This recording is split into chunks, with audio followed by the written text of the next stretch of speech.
নমস্কার বন্ধুরা, Bangla digital guide চ্যানেলে আপনাদের স্বাগত। আজকে আমি দেখাবো ওল্ড এজ যে পেনশন রয়েছে তার ফর্ম ফিল আপ। এই ফর্মটা আপনারা যদি চান আমাকে কমেন্ট বক্সে জানাবেন, আমি আপনাদেরকে দিতে পারি। আর এখানে দেখুন ফর্মটাকে আমি পুরো হাতে ফিল আপ করেছি। আপনাদের যা যা কোয়ারি আছে আমি একটা করে বলতে থাকবো যে কোথায় কী ফিল হবে। আর একটা জিনিস বলি যে জনকল্যাণ শিবির কিন্তু বন্ধ হয়ে গেল। তো সেই ক্ষেত্রে আপনারা এই ফর্মটি যারা যারা এখনও পর্যন্ত ফিল আপ করে জমা দিতে পারেননি, নতুন যারা অ্যাপ্লিকেশন করছেন, তো তারা কোথায় দেবেন?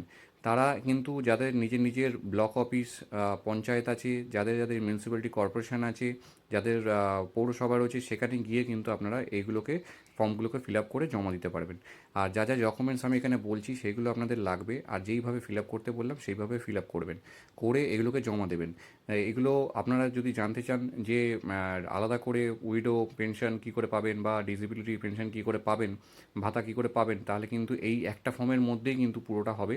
আপনারা পুরো ভালো করে দেখুন শেষ পর্যন্ত, কারণ অনেকগুলো ছোটো ছোটো তথ্য আছে যেগুলো অনেকে ভুল করলে কিন্তু আপনারা এই ভাতা থেকে নাম নাও উঠতে পারে, ক্যান্সেল হতে পারে, নাও পেতে পারেন। তো এটা পুরো ফর্মটাকে ভালো করে দেখুন কীভাবে আমি ফিল আপ করছি। তো এখানে দেখুন আমি এখানে ফর্মটাকে রেখেছি, এখানে আপনাদের যে ডিটেলস রয়েছে সেগুলো আমি আস্তে আস্তে করে আপনাদেরকে বুঝতে থাকবো। তো এটা ভিডিওটা শুরু করা যাক। Department of woman and children development and social welfare, government of West Bengal. তো এই ফর্মটা কিন্তু আপনাদের ফিল আপ করতে হবে। এখানে কিন্তু আপনাদেরকে একটা পাসপোর্ট সাইজ ছবি লাগাতে হবে, আর ছবির উপর থেকে এখানে কিন্তু একটা সই করতে হবে। আর এখানে দেখুন প্রথমে এখানে লেখা রয়েছে যে ফর্মটা যেটা লেখা রয়েছে এটা ইংলিশ ব্লক লেটারে ক্যাপিটালে কিন্তু লিখতে হবে, নাহলে কিন্তু রিজেক্ট হয়ে যাবে। তো প্রথমে পেনশন কেস রয়েছে, এখানে এক্সিস্টিং নিউ রয়েছে, ব্ল্যাক আছে। আর এখানে কিন্তু আপনাদেরকে নিউ করতে হবে, কিন্তু এক্সিস্টিং করবেন না। ঠিক আছে? তো এখানে টাইপ অফ পেনশন যেটা রয়েছে সেখানে ওল্ড এজ আছে, ডিসেবিলিটি আছে, আর উইডো বিধবা ভাতা রয়েছে। তো এখানে আপনারা ওল্ড এজ পেনশন কিন্তু করতে পারেন। আমরা এখানে ওল্ড এজ পেনশনের ফর্ম ফিল আপ করবো। আপনার যেটা আছেন সেটা কিন্তু এখানে টিক মেরে দেবেন। তো প্রথমে দেখুন আধার নাম্বার রয়েছে, তো আধার নাম্বার আপনাকে এখানে বসাতে হবে। তারপর দেখুন ভোটার আইডি কার্ডের নাম্বার রয়েছে, ভোটার আইডি কার্ডের নাম্বারটা এখানে বসাতে হচ্ছে। তারপর দেখুন নেম অফ বেনিফিশিয়ারি রয়েছে, মানে যার নামে এটা হচ্ছে তার এখানে কিন্তু এটা বসাতে হচ্ছে। তো এখানে দেখুন এখানে নামটা আমি লিখেছি, এখানে আপনারা নিজের নিজের নাম লিখে নেবেন। তারপরে এখানে তিনি জেন্ডার, তিনি মেল ফিমেল বা আদার্স যেটা আছে সেটা লিখতে হবে। আমি এখানে মেল লিখেছি। ডেট অফ বার্থ রয়েছে, প্রথমে ডেট, তারপরে মাস, তারপরে কিন্তু বছরটা, আর এখানে টোটাল ইয়ারটা লিখতে হবে। এখানে একটা জিনিস খেয়াল রাখবেন যে এখানে 2026-এর জানুয়ারির 1 তারিখ পর্যন্ত যদি আপনাদের 60 বছর বয়স হয়ে থাকে তাহলে কিন্তু এখানে আপনারা অ্যাপ্লাই করতে পারবেন।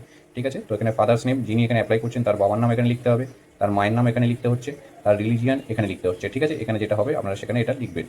কাস্টের মধ্যে দেখুন এখানে জেনারেল যিনি আছেন তাদের এখানে এখন ফর্ম ফিল আপ নিচ্ছে না, তো আমরা এখানে শিডিউল কাস্ট এখানে সিলেক্ট করেছি।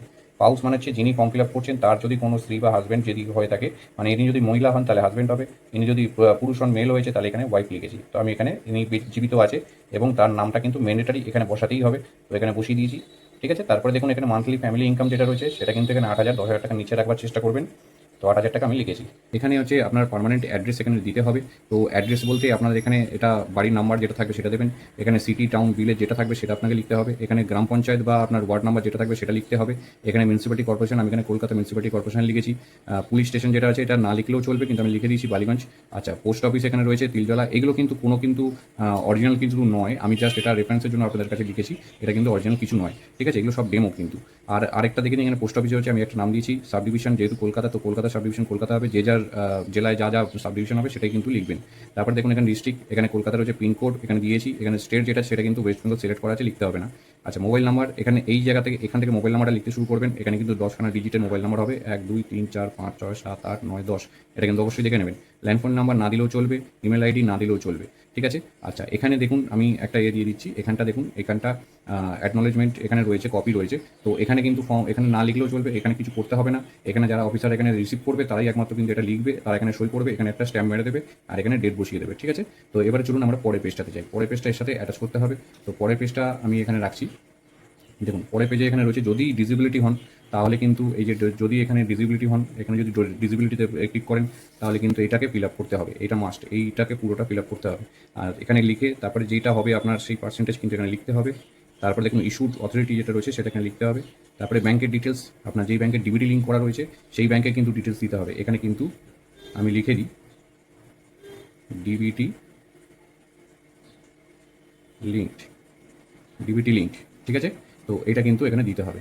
এখানে আপনার ব্যাংকের নাম দেবেন, ব্রাঞ্চ দেবেন, অ্যাকাউন্ট নাম্বার হবে, আইএফসি কোড হবে। ঠিক আছে? এটা হলো। তারপরে দেখুন এখানে ইনক্লোজ লিস্ট, এখানে হচ্ছে এই ডকুমেন্টসগুলো আপনাকে দিতে হবে। তো এখানে কিন্তু আধার নাম্বার, এখানে সেলফ অ্যাটাস্টেড করবেন, এখানে টিক মারবেন, রেশন কার্ড, আপনার এখানে ইনকাম সার্টিফিকেট যেটা রয়েছে, ইনকাম সার্টিফিকেটে কিন্তু আপনাকে এই 8,000 টাকা কিন্তু লিখতে হবে, লিখে কিন্তু 8,000 টাকা ইনকাম সার্টিফিকেট করতে হবে। পাসবুকের ফার্স্ট পেজে জেরক্স দেবেন, voter ID card, disability certificate, যদি ডিসেবিলিটি হয়ে থাকে তাহলে ডিসেবিলিটি সার্টিফিকেট দিতে হবে।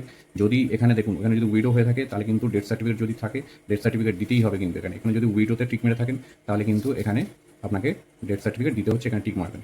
আর তারপরে দেখুন এখানে লেখা রয়েছে যদি আদার্স কোনো ডকুমেন্টস থাকে তাহলে এখানে লিখবেন, ঠিক আছে। নমিনি কিন্তু অবশ্যই কিন্তু এখানে টিক মারবেন। আর তারপরে দেখুন এখানে if Aadhaar card has been provided, মানে যদি আধার কার্ড এখানে টিক মারেন তাহলে কিন্তু এখানে দিতে হবে আধার কার্ড, এখানে গিভেন করতে হবে, তাহলে এখানে আপনার ডিটেলসটা দিতে হবে। এখানে সুনীল কুমার নাও, যিনি এইখানে নাম এসছে এটা বেনিফিশিয়ারি, তার কিন্তু এখানে সই করতে হচ্ছে।